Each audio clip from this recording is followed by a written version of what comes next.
But beyond the mock-up vessels and the space games, this place has a number of incredible historic objects from the various NASA missions, which all tell the story of how us humans got the crazy idea to go to space. I believe that this nation should commit itself to achieving the goal, before this decade is out, of landing a man on the moon and returning him safely to the Earth. We choose to go to the moon in this decade and do the other thing, not because they are easy, but because they are hard. Because that goal will serve to organize and measure the best of our energies and skills. Because that challenge is one that we're willing to accept and one we intend to win, and the others too. So after Kennedy laid the end goal of going to the moon, NASA was put to task to figure out how to do it.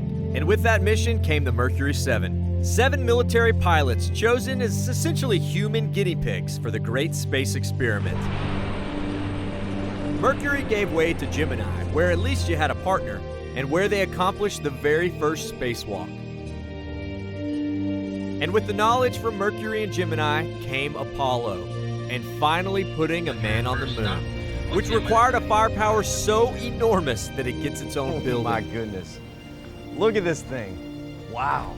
That's a Saturn V rocket. That's how they got men to the moon. But when you lay it down, I mean, you really tell how long this thing is. It's over a football field long, like 360-something feet. Man, TV just doesn't do this thing justice, I promise. And with this rocket came the Apollo missions. From the tragedy that occurred at Apollo 1 to finally walking on the moon at Apollo 11. Apollo 13, which proved NASA's amazing engineering skills. And with each Saturn rocket, 3 astronauts went up.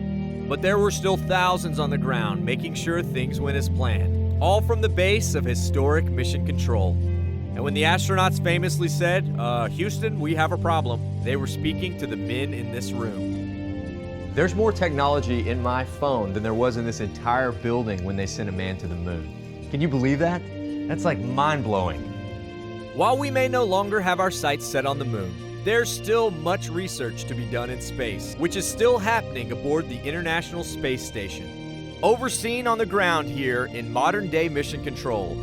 Tours also take visitors to the training facility, where astronauts get ready for the ISS and someday the future Orion missions.